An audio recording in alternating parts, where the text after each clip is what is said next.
Israel और Hamas के बीच युद्ध को 15 दिन से ज्यादा का वक्त बीत चुका है। हालांकि ये संघर्ष अभी भी दूर दूर तक थमता नहीं दिख रहा। इजरायली सेना हमास के ठिकानों पर ताबड़तोड़ कार्रवाई कर रही है। इन 2 हफ्तों में दोनों ओर जमकर तबाही मची है। इतनी तबाही के बावजूद हमास के लड़ाके इजरायली बंधकों को छोड़ने को तैयार नहीं है। वहीं दूसरी तरफ इजरायली नागरिकों ने तेल अवीव में इकट्ठा होकर हमास द्वारा बंधक बनाए गए लोगों की जल्द वापसी के लिए लाइटिंग अप द लाइट अभियान का आयोजन किया। बंधकों और लापता लोगों की सही सलामत घर वापसी की प्रार्थना करते हुए एकजुटता दिखाने के लिए पूरे इजराइल से सैकड़ों लोग तेल अवीव के टॉवर 4 बारकोविच सेंट पहुंचकर इस पहल में शामिल हुए और हमास आतंकियों के कब्जे से अपने परिजनों को छुड़ाने की मांग करते दिखे। देश भर से सैकड़ों लोग इस पहल में शामिल हुए, जिसमें देश की प्राथमिक विधायी संस्था नेसेट के सदस्य, नगर पालिकाएं, मॉल, स्टेडियम, थिएटर सहित कई जगह से लोग पहुंचे। इस अभियान में यहाँ लापता और आतंकियों के कब्जे में लोगों के परिजनों ने अपना दर्द बयां किया। गौरतलब है कि हमास का कहना है कि उसके कब्जे में 200 से 250 बंधक है। उसने दावा किया है कि 20 से ज्यादा बंधक इजराइल के हवाई हमलों में मारे गए हैं। उधर इजराइल का कहना है कि हमास के लड़ाके नागरिकों को बंधक बनाकर गाजा पट्टी ले गए हैं। हालांकि इन्हें कहां रखा गया है, इसकी सटीक लोकेशन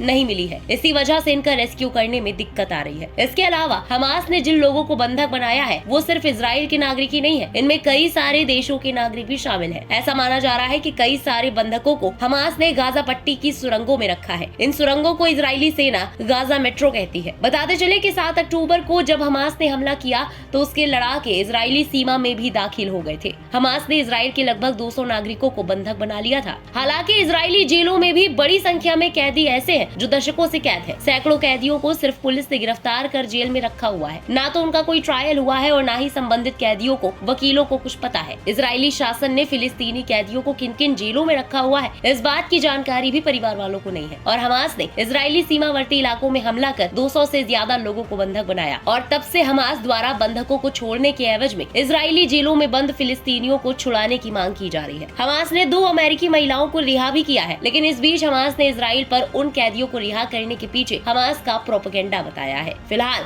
युद्ध अपने चरम पर है और इसका निष्कर्ष कुछ भी हो, इसका सबसे ज्यादा बुरा असर दोनों ही जगहों पर आम जिंदगियों पर पड़ रहा है। ऐसे में अब हर कोई हमास के कब्जे में बंधकों की सलामती की दुआ कर रहा है। फिलहाल इस खास खबर में बस इतना ही। देश और दुनिया की बाकी खबरों के लिए सब्सक्राइब करना ना भूले इंडिया पब्लिक खबर के YouTube चैनल को और बेल आइकन दबाना बिल्कुल ना भूले।